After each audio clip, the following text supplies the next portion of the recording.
There are some kinds of wounds you can't see on X-rays. The photograph sits on my nightstand, face down. I've kept it this way for 10 years, not because I've forgotten what it shows, but because I remember too well what it doesn't. Me, my mother, father, sister, Emily with her perfect posture, all arranged around our dining table on Thanksgiving. The empty chair, mine, just visible at the edge of the frame. I was the one who took the picture, 17 and sullen, already the family disappointment before I'd given them their biggest reason. Sometimes I trace the silver frame with my fingertip, wondering what my life would look like if I'd crumpled under their expectations instead of standing firm in my decision. I was 19 when the pregnancy test showed positive. 2 pink lines that looked like railroad tracks stretching toward a future I couldn't see. My hands shook so badly that I dropped the plastic stick twice before setting it on the edge of the bathroom sink in my dorm room. The air felt thin, impossible to breathe. I remember pressing my forehead against the cool mirror and whispering, "What now? What now?" as if the pale, frightened girl reflected back had any answers. Jason, my boyfriend of 8 months, vanished like smoke when I told him. One text, "I can't do this," with 4 words to sum up his contribution to my life's most pivotal moment. I spent 3 days in a fog, missing classes, barely eating, contemplating options that made my stomach clench. "You need to come home this weekend," my mother said when I finally called her. Not a question. Her voice carried that familiar note of steel wrapped in silk.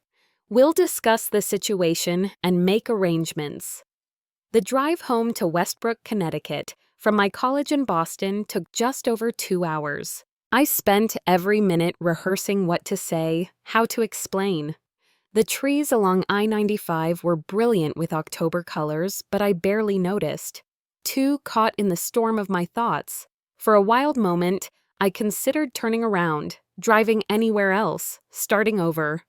But family is gravity. I was pulled back to the colonial house with its perfect gardens and polished secrets.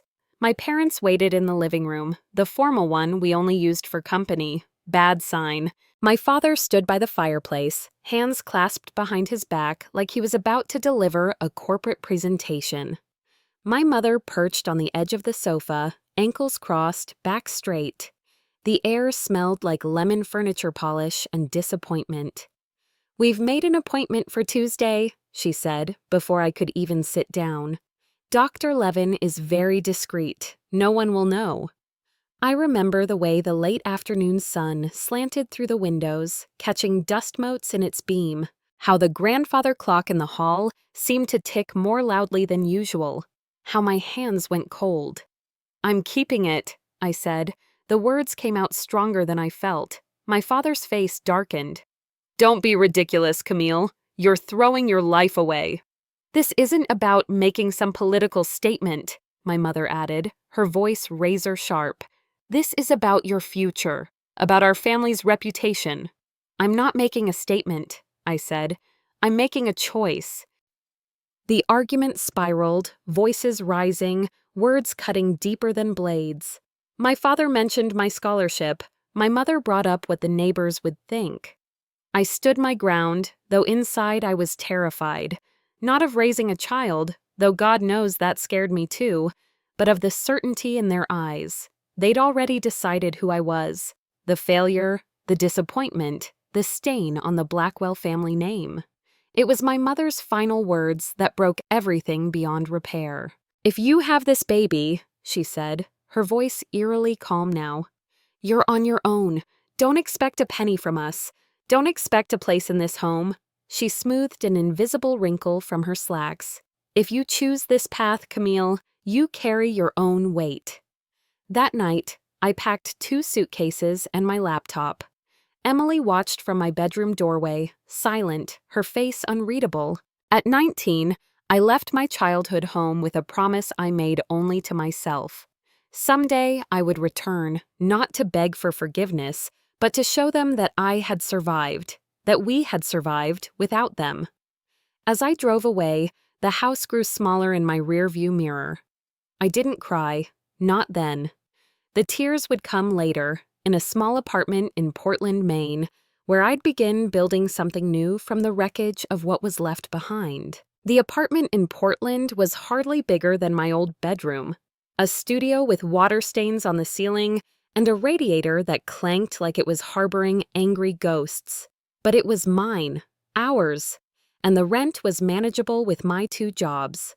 Mornings, I shelved books at the university library, the peaceful rhythm of organizing a welcome distraction from the chaos of my life. Evenings, I served lattes at the bitter end, a coffee shop where the tips were decent and the manager let me study during slow periods. Between shifts, I waddled to prenatal appointments, my belly growing rounder as winter deepened around the city. Haley was born on a snowy April morning, arriving 2 weeks early and in a rush, as if she couldn't wait to begin.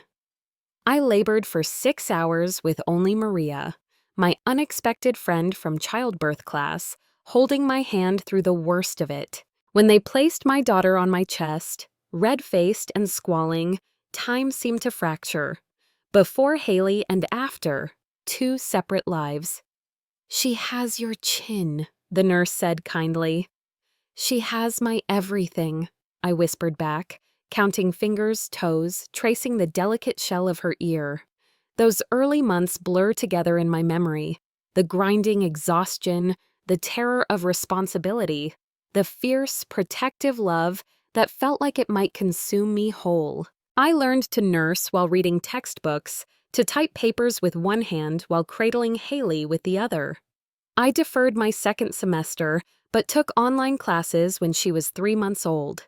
Education had always been my anchor. Now it became my lifeline. Our little apartment transformed slowly.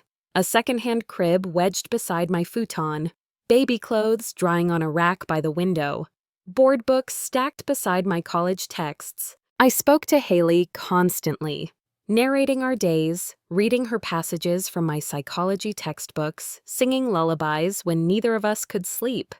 "Your voice is her first library," Maria told me once. I held on to that image on the hardest days. I never told my new friends the full story. When they asked about family, I gave vague answers about complicated relationships and distance.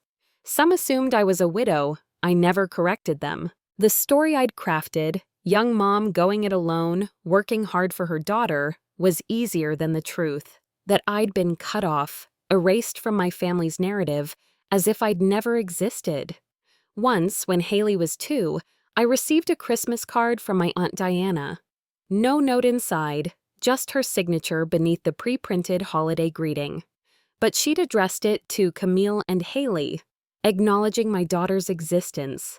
I cried over that envelope for an hour. As Haley grew, she began to ask questions. Why didn't she have grandparents like her daycare friends? Where was her dad? Where was my mom? Her innocent curiosity was a knife twisting in old wounds. "Some families are just you and me," I'd tell her, smoothing her dark curls, so like mine, away from her forehead. "And that's more than enough." But children see through half-truths. By 4, Haley had an old soul gaze that seemed to read every thought crossing my face. "Are Grandma and Grandpa mad at us?" she asked once, catching me off guard as I tucked her into bed. I sat on the edge of her small mattress, heart pounding. "They're mad at me," I said finally. "Not you, never you." "Why are they mad at you?" I searched for words a child could understand. "Because I made a choice they didn't like. I chose you, Haley Bug, and I'd choose you again every single day." She nodded solemnly, accepting this in the way children do, before asking for one more story. But the question lingered between us, growing more complex as she did. When Haley started kindergarten, I applied for a scholarship program at the University of Southern Maine. Against long odds, I was accepted. Suddenly, our horizon expanded. I continued working part-time, but now had financial aid and childcare assistance. For the first time since leaving home, I felt like I could breathe. "You're like those pioneer women," my academic advisor told me once, reviewing my straight A transcript. Carving out a new territory. I liked that image better than the truth, that I wasn't pioneering anything, just surviving a banishment. Every diploma hanging on our apartment wall, every promotion at work, every milestone Haley reached, they were entries in a new family history I was writing for us. A history that didn't require the Blackwell name to have value. Still, there were nights I woke gasping from dreams of home. My mother's garden in spring, my father's study with its leather-bound books, the kitchen where we once gathered for Sunday dinners. On those nights, I'd check on Haley, watching her sleep, reminding myself that the family I'd lost had been replaced by something just as precious, if smaller, just different. One by one, the empty spaces began to fill with new people. Maria and her husband. Professor Abernathy, who hired me as her research assistant. Keisha from the coffee shop, who brought soup when we were sick. Not family by blood, but family by choice. 6 years passed without a single word from my parents or sister, until the ivory envelope arrived, bearing Emily's wedding invitation. The envelope arrived on a Tuesday, tucked between a utility bill and a catalog. Heavy cream cardstock, my name written in elegant calligraphy. For a moment, I just stared at it, this artifact from another life. Inside, gold-embossed lettering announced Emily's engagement to William Preston III. The wedding would be held at St. James Episcopal Church in Westbrook, followed by a reception at the Lime Country Club. At the bottom, 4 words that stopped my breath. RSVP by April 30th. No mention of Haley, no and guest. Just my name, stark and alone on the envelope. I stood in our kitchen, recently painted yellow because Haley insisted it would make mornings happier, holding this fragment from my past, feeling dizzy with confusion. Why now? Why at all? That night, after Haley was asleep, I called Maria. "It's a peace offering," she suggested, the hope in her voice matching what I wanted to believe. "Or a courtesy invitation they never expect me to accept," I countered. "Only one way to find out." I checked the attending box on the response card, and after a moment's hesitation, wrote +1 beside my name. Haley was nearly 7 now, old enough to behave at a formal event, old enough to wonder why she'd never met her aunt. Old enough to ask questions I wasn't sure I could answer. The weeks before the wedding were a slow torture of preparation. I used 3 months' savings to buy a navy blue dress that made me look like someone who belonged at a country club. I found Haley a pale pink dress with a satin sash at a consignment shop. I practiced what I'd say to my parents, to Emily, to the relatives who'd watched me leave and done nothing. Every scenario I imagined ended differently. Tearful reconciliations, icy rejections, awkward, stilted conversations. My dreams became populated with faceless figures turning away from me, with Haley asking questions I couldn't answer. "We're going to meet your Aunt Emily," I told Haley one evening as I brushed her hair, "and maybe your grandparents." Her eyes widened in the bathroom mirror. "The mad ones?" I winced. "They might still be upset with me, but I want them to meet you." "What if they don't like me?" Her voice was small. I set down the brush and turned her to face me. "That's not possible. You're the best thing in the world. But if they can't see that..." I swallowed hard. "Then they're missing out on something wonderful." The night before we left for Connecticut, I couldn't sleep. I sat at our tiny kitchen table drinking tea gone cold, wondering if I was making a terrible mistake. Not for myself, I'd weathered their rejection once, but for Haley. Was I using my daughter as a bridge to span a chasm too wide for crossing? Dawn was breaking when I finally made peace with my decision. I wasn't going back for forgiveness or to make amends. I was going because some doors should remain open, especially for a child who deserved to know where half her story began. "We're taking a road trip," I told Haley as she rubbed sleep from her eyes that morning. "To see where Mommy grew up." She grinned. excited by the prospect of adventure. I envied her innocence, her freedom from the weight of expectation and memory. As we loaded our small suitcases into the car, I wondered which of us was being brave and which was being foolish. The 3-hour drive to Westbrook felt like crossing more than state lines. With each mile, I felt myself regressing, becoming again the 19-year-old girl who'd fled in fear and defiance. Haley chatted in the back seat, asking about the towns we passed, oblivious to the cold sweat on my palms as I gripped the steering wheel. We checked into a modest hotel on the outskirts of town, not the Marriott where wedding guests had been directed to stay. I couldn't afford that, but clean and comfortable enough. I hung our dresses in the closet, laid out our shoes. "Are we going to see your old house?" Haley asked, bouncing on the bed. I hadn't planned on it, but suddenly I needed to. Needed her to see the framework of my first life before we stepped into the ceremony tomorrow. "Yes," I said. "Let's go look at it now." The Blackwell house looked exactly as I remembered. White clapboard with black shutters, meticulously landscaped yard, American flag hanging beside the front door. We drove by slowly, not stopping. I pointed out my old bedroom window, the maple tree I'd climbed as a child, the garden where my mother grew prize-winning roses. "It's pretty," Haley said, her face pressed to the car window. "Like a dollhouse." It was, I agreed, accelerating past. But sometimes dollhouses are just for show. That night, in our hotel room, I lay awake listening to Haley's even breathing from the adjacent bed. Tomorrow, I would walk back into my old life, leading my daughter by the hand. Tomorrow, I would stand before the jury that had found me guilty of choosing my own path. Tomorrow, we would see if 7 years was enough time for wounds to heal, or if some breaks remain permanent. I touched the silver locket at my throat, a graduation gift to myself, containing Haley's baby picture. Whatever happened, I had already won the most important battle. I had kept my promise, to myself, to my daughter, to our small but mighty family of 2. The church bells were ringing as we approached St. James, their sound so familiar it made my chest ache. Haley's hand was warm in mine, her eyes wide at the spectacle of women in flowing dresses and men in dark suits flowing up the stone steps. "You look beautiful, Mommy," she whispered, straightening the necklace I'd nearly forgotten to put on. My hands had been shaking so badly. "So do you, sweet pea."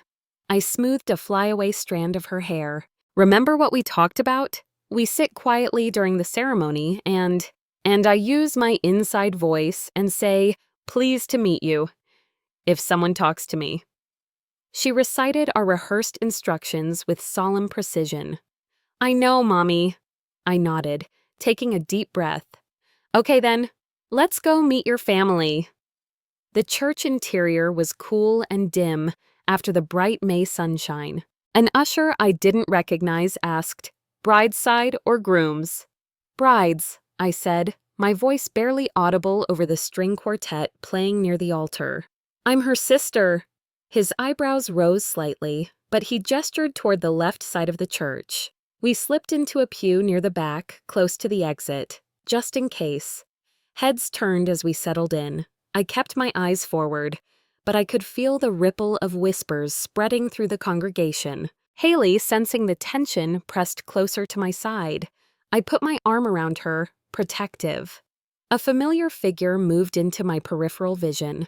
Aunt Diana, the Christmas card sender, hesitating at the end of our pew before sliding in beside us. She looked older, her once auburn hair now steel gray, but her eyes were the same warm brown I remembered. "Camille," she said simply, reaching for my free hand. "And this must be Haley." I blinked back sudden tears. "Yes, Haley, this is your great-aunt Diana." Haley offered her practiced greeting, and Diana's face softened. "I'm very pleased to meet you too, Haley. You look just like your mother did at your age." Before I could respond, the music changed. The processional began. Bridesmaids in pale green dresses floated down the aisle. And then Emily, my little sister, now 25, appeared on our father's arm. She was radiant in white lace, her dark hair swept up beneath a gossamer veil. For a moment, time compressed. I saw her at 5, at 12, at 18, the last time I'd seen her, standing silent in my doorway as I packed to leave. My throat closed with emotion. "She looks like a princess," Haley whispered in awe. I nodded, unable to speak. My father, silver-haired and distinguished in his tuxedo, kept his eyes straight ahead as they passed our pew. If he noticed me, he gave no sign. The ceremony was traditional and elegant. I hardly heard the words. I was too busy scanning the gathering for my mother, finally spotting her in the front row, her posture rigid as always, a pale blue hat obscuring her profile. Afterward, guests spilled onto the church lawn for photographs before heading to the reception. Haley tugged at my hand. "Can we go say hi to the bride? She's my aunt, right?" My heart hammered.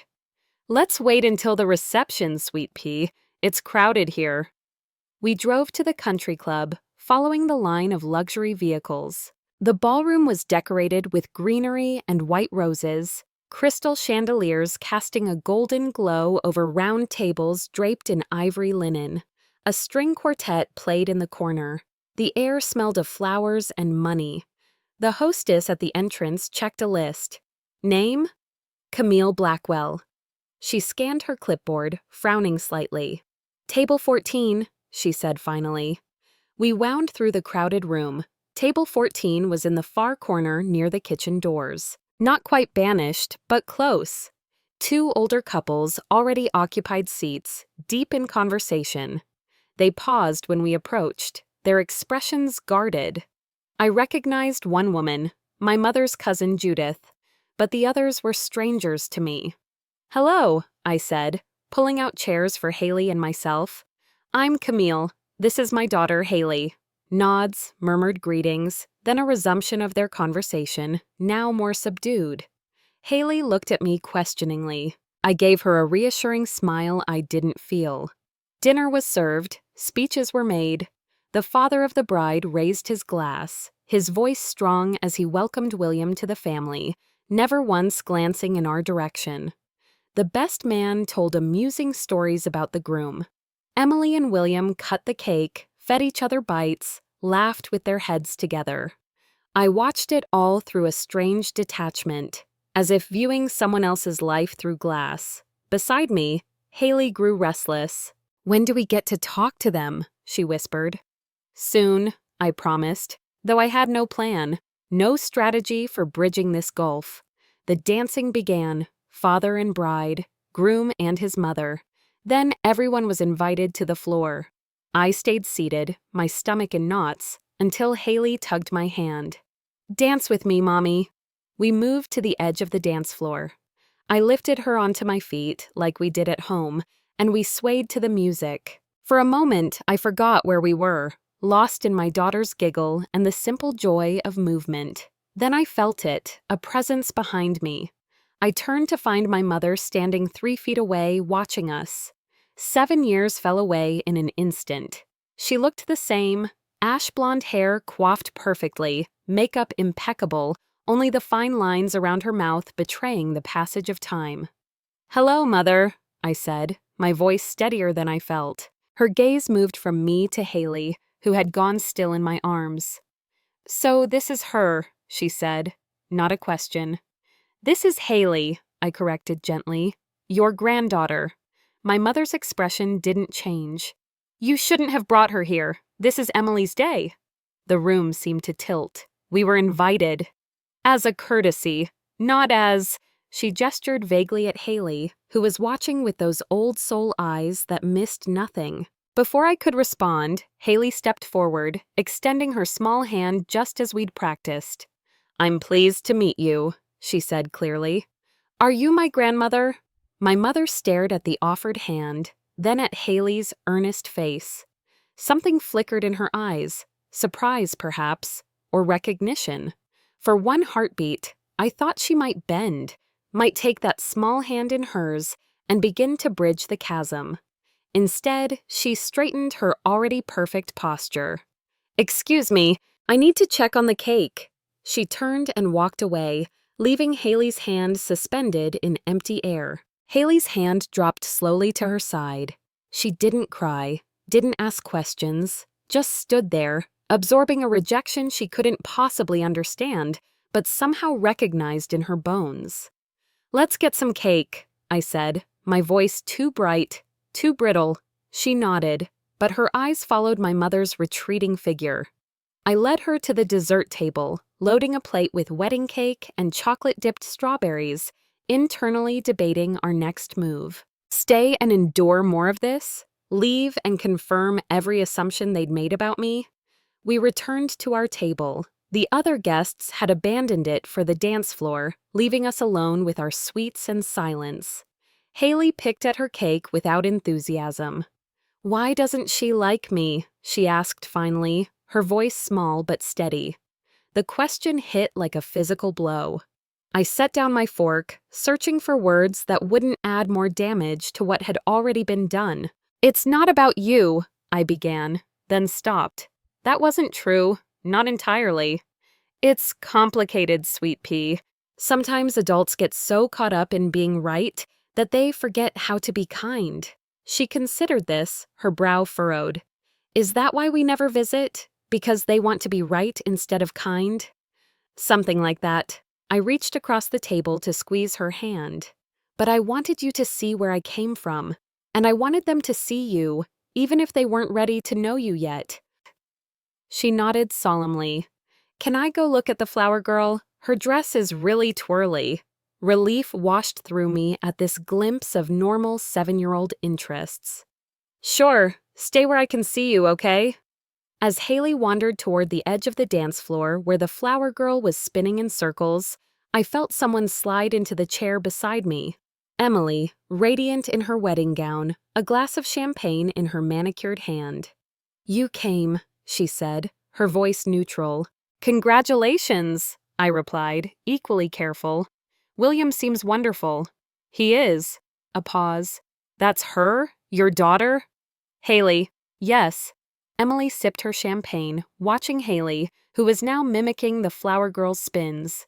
"She looks like you," she said finally. "Same eyes." I nodded, unsure where this was heading. "Mom's furious you brought her," Emily continued, still watching Haley. "Dad hasn't said your name in 7 years. Did you know that? Not once." The familiar ache bloomed in my chest. I figured. "Why did you come, Camille? Really?" I turned to face my sister fully. "Because you invited me. Because Haley deserves to know she has family beyond just me. Because 7 years is a long time to pretend someone doesn't exist." Emily's perfectly made-up face revealed nothing. "I didn't think you'd actually show up." "Then why send the invitation?" She shrugged one elegant shoulder. "Seemed like the proper thing to do." Proper. The Blackwell family religion. I almost laughed.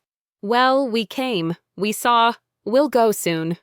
I picked up my water glass, needing something to do with my hands. "I don't want to ruin your day." "It's already awkward," she said, but without heat. "Aunt Diana keeps talking about you. Uncle Robert asked why you were at the back table. Mom's drinking more than usual." "I'm sorry," I said, and meant it. "That wasn't my intention." Emily set down her glass with a sharp click. "What was your intention, Cam? To prove a point? To show everyone you survived without us? To make Mom and Dad feel guilty?" "To show them what they missed," I said quietly. "What they're still missing." Across the room, Haley had stopped spinning. She was talking to the flower girl, their heads bent together in serious conversation. As I watched, they both burst into giggles, Haley's face alight with simple joy. "She's amazing," I continued. "Smart, kind, funny. She asks questions about everything. Loves books. Just like Dad. Grows plants on our windowsill. Like Mom. She's a piece of this family whether anyone acknowledges her or not." Emily was silent for a long moment. "I've wondered about her," she admitted finally. "What she looked like, what you named her." "You never asked." "How could I?" A flash of the old Emily, quick to anger, quick to defend. You disappeared, changed your number, moved without telling anyone where.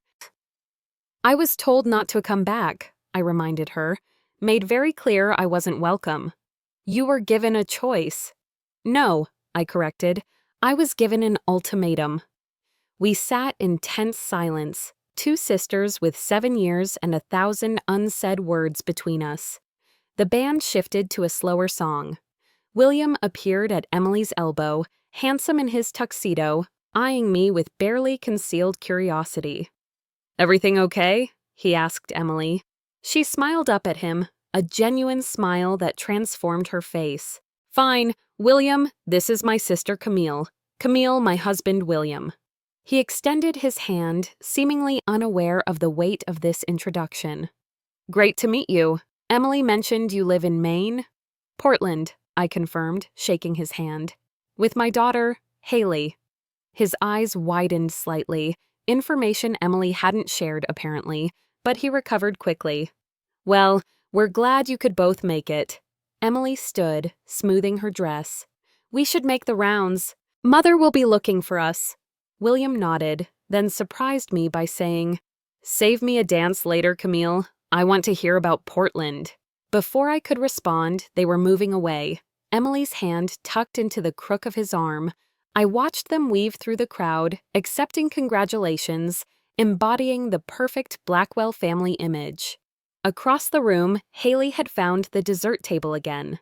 As I watched, a woman I didn't recognize bent down to speak to her. Alarm shot through me. Was someone saying something unkind? And I rose quickly. I was halfway there when the Aunt Diana intercepted me, catching my elbow. "She's fine," she assured me, nodding toward Haley. "That's just William's aunt. She's good with children." I hesitated, torn between maternal protectiveness and social grace. "Sit with me a minute," Diana urged, guiding me toward an empty table in the corner. "I've been trying to get you alone all evening." Something in her tone made me follow. We sat, angled to keep Haley in view. "You've done well," Diana said without preamble. "I've followed your progress, the scholarship to USM, your job at the library. Haley is lovely, poised, well-spoken." I stared at her, bewildered. "How do you know all that?" She smiled faintly. "I have Facebook too, Camille, and I know Maria's mother from church." The realization that I hadn't been completely cut off, that someone had been watching from afar, left me speechless. "Why didn't you say anything?" I finally managed. "All these years?" Diana's smile faded. "I was a coward," she said simply. "I didn't agree with how they handled things, but I didn't stand up to them either. It was easier to keep the peace." I looked away, unable to process this mixture of betrayal and belated support. "But I'm saying something now," she continued. "I've spent 7 years regretting my silence. Watching your mother stiffen every time someone mentions your name. Seeing your father change the subject whenever a young mother with a child passes by." She leaned forward. "They miss you, Camille. They're just too proud to admit it." I shook my head. "You saw my mother just now. She wouldn't even acknowledge Haley exists. Carol has always valued appearance over truth. You know that." Diana sighed heavily. "But there's something you should know." She was interrupted by a commotion near the center of the room. The music had stopped, people were gathering in a circle, and in the middle, standing on a chair, was Haley. Time seemed to slow as I pushed through the crowd, Diana at my heels. Haley stood on a gilded chair, paper napkin clutched in her hand like a speech card, her face solemn but determined. The crowd had fallen silent. At the edge of the circle stood Emily and William, their expressions a mixture of confusion and concern. And my parents, together, watching. I reached the circle's edge just as Haley began to speak. "My name is Haley Blackwell," she said, her clear voice carrying across the hushed room. "I'm 7 years old. I live in Portland with my mom. We have a yellow kitchen and 3 plants named Bob, Fred, and Shirley." Nervous laughter rippled through the crowd. My heart hammered against my ribs, What was she doing? My mom says I have a grandmother and grandfather and an aunt, Haley continued, her chin lifted. But they've been mad for a long time. She says sometimes people get so busy being right that they forget how to be kind. The silence deepened. I saw my mother's hand rise to her throat. My mom learned to be kind anyway, Haley said. She reads me stories and helps old ladies carry groceries and volunteers at the library even when she's tired. She says family is more than just DNA. It's who shows up. Tears blurred my vision. I started forward to stop her, to save her from this exposure, but Diana's hand on my arm held me back. Wait, she whispered. Let her finish. Haley looked directly at my parents now. I don't know why you're mad at my mom, but I know she's the best mom in the world, and if you knew her like I know her, you wouldn't be mad anymore. You'd just be proud. She paused, glancing down at her napkin, though I knew there was nothing written there. My teacher says we should always leave room for people to change their minds, so I'm leaving room for you to change your minds about us. With that, she carefully folded the napkin and slipped it into her pocket. Thank you for inviting us to the wedding. The cake is really good. She stepped down from the chair into the stunned silence, her eyes finding mine across the crowd. I moved toward her automatically, my body functioning while my mind reeled. As I reached for her hand, the silence broke, not with murmurs or whispers, but with the sound of a single person clapping.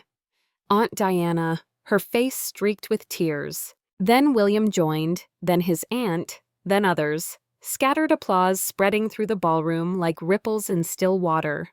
Haley looked up at me, confused by this response, and I pulled her close, stroking her hair, unable to form words. Did I do something wrong? She whispered against my dress. No, sweet pea, I managed. You did something brave. Over her head, I saw my mother make her way through the crowd, my father a step behind. My body tensed, preparing for confrontation, for more rejection. I turned Haley slightly, shielding her with my body, a mother's instinct to protect. My mother stopped a few feet away, her composure intact, but her eyes, for the first time in my memory, uncertain. My father stood beside her, his face unreadable. She has your spirit, my mother said finally, her voice barely audible over the resumed music. I swallowed hard. She has her own spirit. My father cleared his throat. Perhaps we could speak somewhere private. Before I could respond, another voice cut through the tension. I need to say something. Aunt Diana stepped forward, her hand trembling slightly as she raised her champagne glass. The nearby guests quieted, attention shifting. I've kept a secret for 40 years, she said, her voice gaining strength with each word. I had a child when I was 20, out of wedlock, as we called it then. Gasps rippled through the family circle. My mother's face paled. I gave him up for adoption, Diana continued, because I was told it was the only respectable choice, because I was afraid of being cut off, just like Camille was. Her eyes, bright with tears, found mine. I've regretted that choice every day since. She turned to address my parents directly. You pride yourselves on family values, on appearances, but what value is there in throwing away your own child? What appears more honorable, abandonment or acceptance? My father's jaw tightened. This is hardly the place. It's exactly the place, Diana interrupted. Because here's what I've learned in 40 years of silence. Family isn't something you discard when it becomes inconvenient. It's something you fight for, even when it's difficult. Especially when it's difficult. She raised her glass higher. To Emily and William, may your marriage be built on deeper foundations than appearance. And to Camille and Haley, the bravest Blackwells I know. The silence that followed was electric. I felt Haley's small hand slip into mine, squeezing tight. My parents stood frozen, caught between social decorum and the weight of Diana's words. Then slowly, others raised their glasses. William's parents, college friends. Even Emily, after a moment's hesitation. In that suspended moment, I saw the fracture lines that had always run through my family, not started by my pregnancy, but merely exposed by it. The cracks in our perfect facade that had been papered over with propriety and silence for generations. The reception continued around us like water flowing around stones. Emily and William cut the cake. The band played, guests danced, but nothing was the same. My parents retreated to a corner table, their heads bent in conversation too intense for a wedding. Aunt Diana sat with them briefly, then embraced my mother, an awkward, stiff exchange, before finding me again. "I should have done that years ago," she said, her voice steadier now, unburdened. "Why now?" I asked. Her eyes found Haley, who was contentedly eating a second piece of cake. Because some patterns need to be broken, and because that child reminded me what courage looks like. While Diana kept Haley company, I wandered onto the terrace, needing air, space to process. The country club grounds stretched into the darkness, perfectly manicured and eerily empty. Like my childhood, presented beautifully, but hollow at its core. I heard the door open behind me, but didn't turn. "You always did need to escape crowds." My father's voice, tentative in a way I'd never heard before. I faced him. In the dim light, he looked older, more vulnerable than I remembered. "Some things don't change," I said. He nodded, coming to stand beside me at the stone balustrade. We stood in silence, watching the garden below. "Your daughter," he began, then faltered. "Haley," I supplied. "Haley," he repeated, testing the name. "She's quite articulate for her age. She reads a lot, like someone else I knew growing up." A ghost of a smile touched his lips. "Your mother and I, we handled things badly." The understatement was so enormous I almost laughed. Instead, I waited. "We were afraid for you," he continued. "Your scholarship, your future. We thought," he sighed heavily, "we thought we were protecting you. By cutting me off completely? By pretending your granddaughter doesn't exist?" He flinched. "Pride is a terrible thing, Camille. It calcifies over time, becomes harder to break through." His hands, always so steady, trembled slightly on the stone railing. "I've missed 7 years of your life, of hers." "Yes," I said, refusing to soften the truth. "You have. Can that be remedied?" I studied his profile, the same strong jawline I'd inherited, now softened with age. "I don't know," I answered honestly. "That depends on more than just me." The terrace door opened again. My mother this time, hesitant as she approached. My father stepped back, creating space between us three. A space that had once held family, but now contained only the ghosts of what might have been. "The photographer wants family pictures," my mother said, her voice carefully neutral. I nodded, preparing to gather Haley and leave them to their perfect family portrait. But my mother continued, surprising me. "All family," she clarified. Emily asked specifically. I searched her face for signs of reluctance, of obligation, found instead a careful blankness that could precede either rejection or tentative acceptance. "I'll get Haley," I said. My mother nodded once, a quick, bird-like motion. "She has your chin," she observed, then turned and walked away before I could respond. The family photographs were an awkward affair. The photographer arranged us by height and relation, placing Haley front and center, the smallest Blackwell. My mother stood rigid beside me, my father behind us, his hand hovering near, but not quite touching my shoulder. Emily and William anchored the other side, her face carefully composed. "Smile, please," the photographer instructed. The flash popped, capturing a moment that was neither reconciliation nor continued estrangement, but something in between. A family in flux, boundaries being redrawn. Afterward, as guests began to depart, Emily found me near the coat check. "I'm sorry," she said, the words clearly difficult for her. "For not standing up for you. For not staying in touch." I nodded, accepting but not absolving. Congratulations on your marriage. She smiled, a real smile that reminded me of the sister I'd grown up with. William wants your number. He has a friend at the Portland Symphony. Something about education programs you might be interested in. Business contacts, a small practical olive branch. So typical of the Blackwell approach to emotion. I'd like that, I said. Emily hesitated, then hugged me quickly. Don't be a stranger, she whispered, and was gone before I could reply, swept back into her celebration. Haley appeared at my side, yawning. Can we go now? My fancy shoes hurt. I smoothed her hair, marveling at her resilience. Yes, sweet pea, we can go. As we reached the exit, Aunt Diana pressed something into my hand, a business card with her number written on the back. I'm coming to Portland next month, she said. I'd like to take you both to lunch. Another small bridge being built. I nodded, throat tight. Outside, the night air was cool, stars visible above the parking lot lights. Haley skipped ahead to our car, already slipping off her patent leather shoes.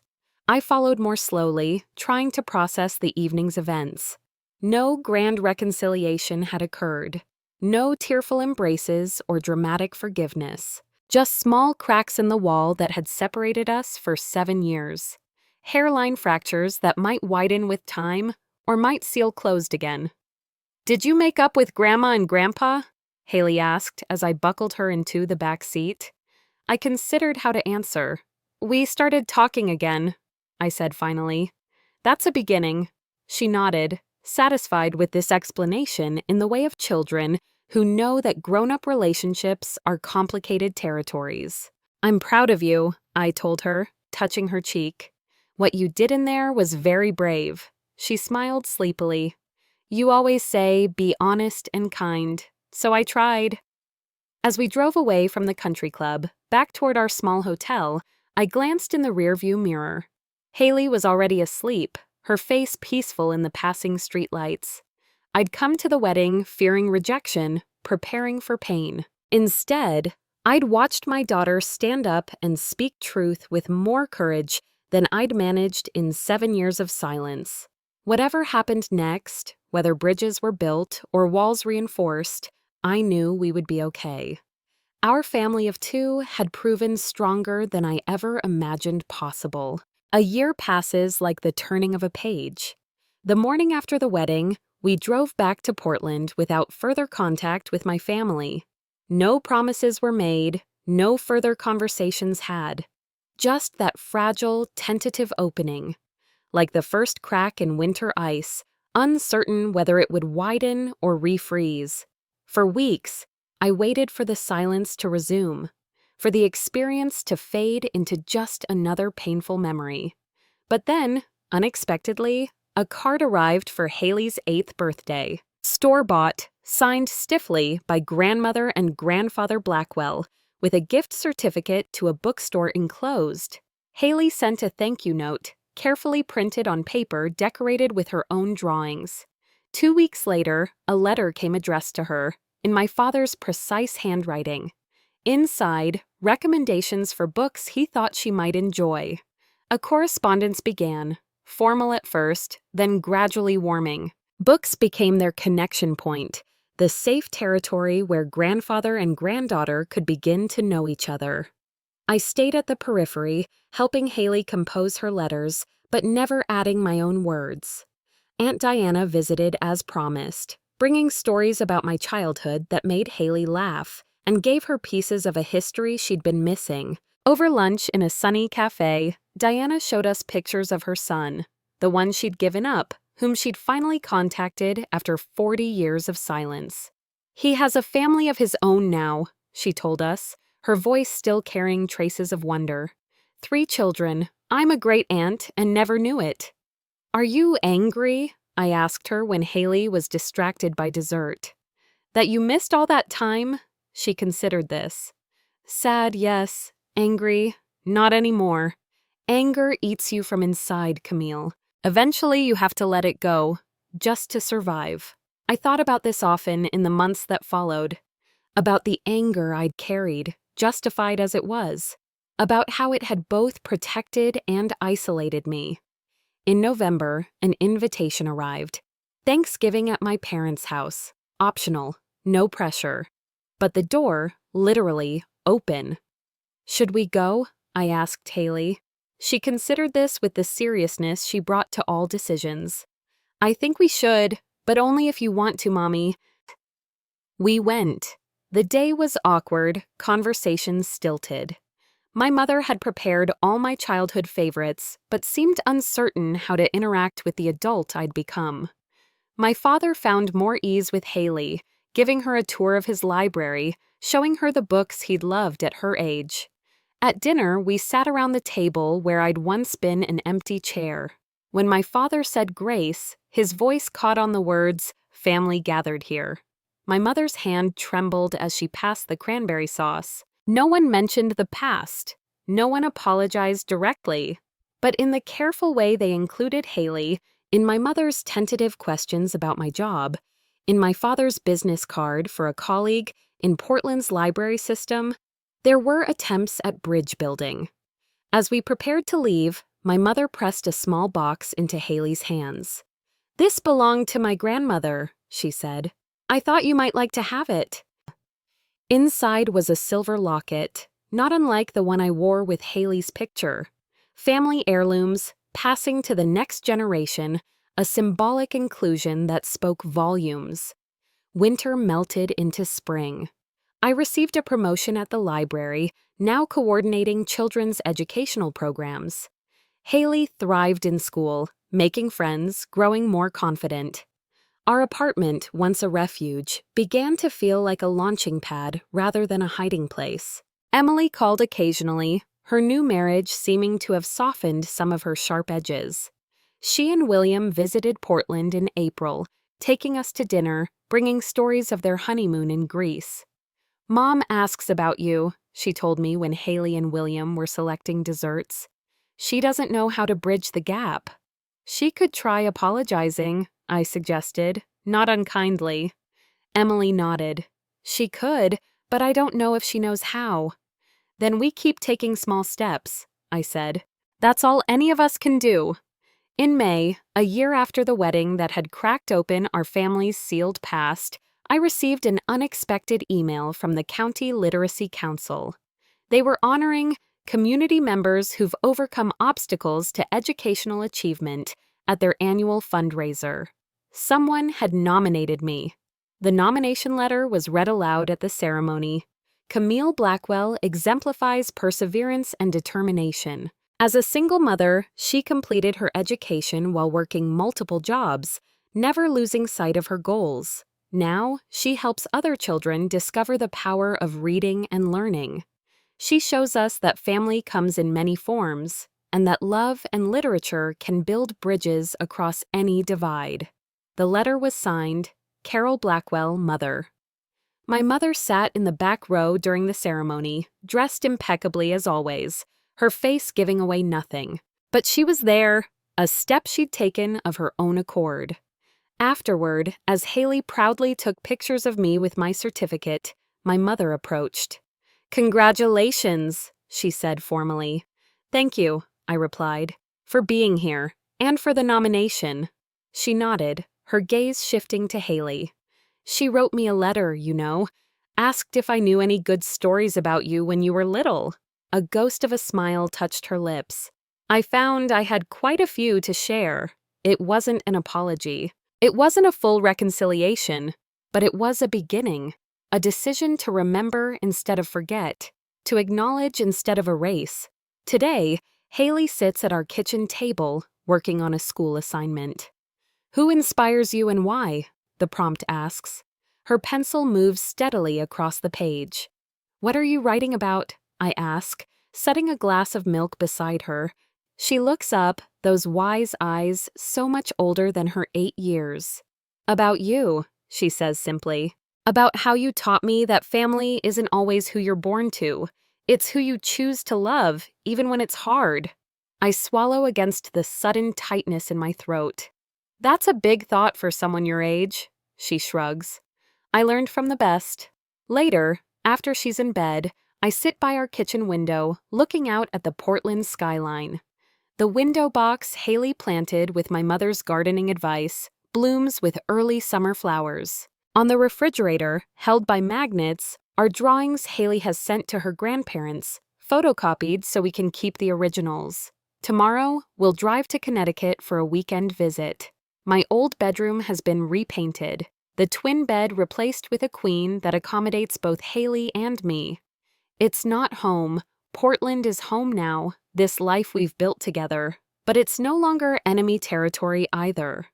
The photograph I kept face down for so many years now stands upright on my dresser. Beside it, a newer image. Last Thanksgiving. All of us arranged around the dining table, no empty chairs. The smiles still hold traces of tension, the poses still slightly stiff, but we're all there, present, and accounted for. Family is not what I once thought it was, not a fixed, unchangeable entity bestowed at birth. It's something built and rebuilt, sometimes from scratch, sometimes from ruins. It expands and contracts. It breaks and heals, rarely returning to its original shape, but forming something new, something that bears the marks of its fractures, but is stronger for having been repaired. I open my laptop and continue working on the memoir I started 6 months ago. Not for publication, not for vindication, but for Haley.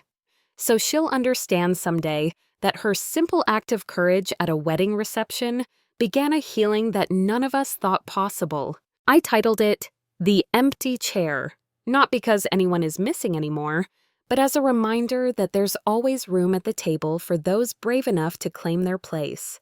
Sometimes family is where you start. Sometimes it's where you end up. And sometimes, if you're lucky, it's both.